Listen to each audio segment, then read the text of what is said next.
जय गुरु जी। सत्संग by Jaya aunty on 9th March 2015।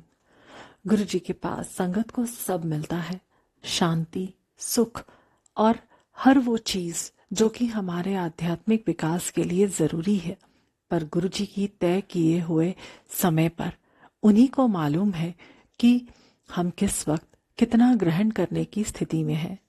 जैसे कि मैंने पिछले पोस्ट में लिखा था कि बहुत सी ऐसी धारणाओं को जिन्हें हम सालों से बेवजह लिए चले आ रहे थे, गुरुजी ने धीरे धीरे उनसे निकलने की शक्ति दी। हम मानते थे कि भूखे पेट ही हम पूजा कर सकते हैं। कई मंदिरों में तो घुसने भी नहीं देते खाना खाने के बाद। एम्पायर स्टेट में गुरुजी ने अपने पास बैठाकर लंगर करवाया तो ये धारणा खुद ही खत्म हो गई। अब हम खाना खाए हैं या नहीं कोई फर्क नहीं पड़ता। किसी मंदिर के अंदर जाते वक्त कभी कभी लंगर के बाद गुरुजी से वहीं से आज्ञा लेने का हुक्म होता। हम परेशान कि गुरुजी को झूठे हाथ कैसे जोड़ें, पर जोड़ने ही थे। इसका फल ये हुआ कि अब हाथ कैसा भी हो, भगवान को प्रणाम करने में हिचकता नहीं है। घर में भगवान के प्रसाद के लिए अलग से बर्तन होने चाहिए, या जब भोग लगाना हो तो सारे राशन से अलग खरीद कर रखे गए हों। बचपन से देखें तो इन बातों का असर इतना रहा कि हम घर में कुछ अच्छा बनाते तो गुरुजी को भोग लगाना चाहते हुए भी नहीं लगा पाते, क्योंकि इन मान्यताओं के हिसाब से वो शुद्ध नहीं होता था।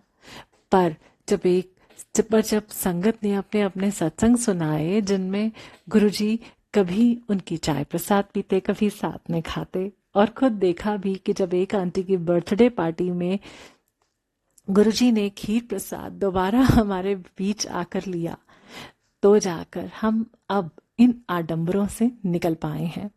समझ आया कि ये नियम सिर्फ हमारे काम को शुद्धता से किए जाने के लिए ही बनाए गए थे, ना कि बेड़ियां डालने के लिए। भगवान को सिर्फ हमारी आस्था से मतलब है। जब लंगर प्रसाद बनता है तो बहुत बार नमक सही है या नहीं परेशान करता है। अब कोई संगत जो गुरुजी को सही नमक वाला प्रसाद भोग लगाना चाहती है, प्रेमवश पहले चखती है और फिर गुरुजी के सामने रखती है। वो राम और शबरी के बेर वाला प्यार है। यहाँ कोई संगत गुरुजी को भोग लगाने के पहले चखना पाप समझती है। दोनों में ही प्यार है गुरुजी के लिए और दोनों ही सही हैं। गुरुजी तो हमारे भाव को भोग लगाते हैं। ऐसे भी जो सृष्टि के समझ जीव का पेट भरता है, उसे हम क्या खिला सकते हैं। अब किसी भी पर्व पर फास्ट रखने की जरूरत नहीं होती। जो रखते हैं वो श्रद्धा से रखते हैं, वो उनकी इच्छा है।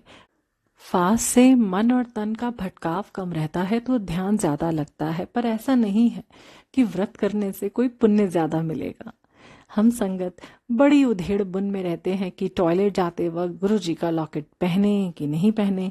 हम ये क्यों नहीं समझना चाहते कि ये शुद्ध अशुद्ध हम लोगों ने ही तो परिभाषित किया है अपनी सुविधा और परंपरा के हिसाब से। खुदा तो इन सबसे परे है। जब हम बीमार होते हैं तो अस्पताल में भगवान को बुला लेते हैं, तब कहाँ रहती है ये शुद्धता। भगवान को याद करना तो एक सतत प्रक्रिया है और ये बिना रुके चलती जाती है। हम कहीं भी बैठे हों, यदि सांस को आने जाने से नहीं रोक रहे हैं तो गुरुजी को ध्यान करने से अपने को क्यों रोके। लॉकेट तो उनका एक प्रतीक ही है। जब गुरुजी एक पल के लिए भी अलग है ही नहीं, तो क्या लॉकेट पहना और क्या उतारना। हमारी श्रद्धा लॉकेट में है तो पहने, पर हमें यदि लगता है कि हम बिना लॉकेट के भी गुरुजी से हर वक्त जुड़े रह सकते हैं, तो हमें लॉकेट पहनने की कोई जरूरत नहीं है। जब से गुरुजी से जुड़े हर दिन, चाहे सोमवार हो या शनिवार, सब बराबर है। जब और जहां ध्यान लग जाए वही पल इन सब पूजा का फल है। अब किसी भी त्योहार में अलग अलग भगवान को खुश नहीं करना पड़ता। हर पर्व गुरुजी के साथ मना लेते हैं। गुरुजी भी हर बार अपनी मौजूदगी दिखाते भी हैं। कोई भी गलती हो जाए, हम सबको अपने चरणों से लगाए रखना गुरुजी। जय गुरुजी।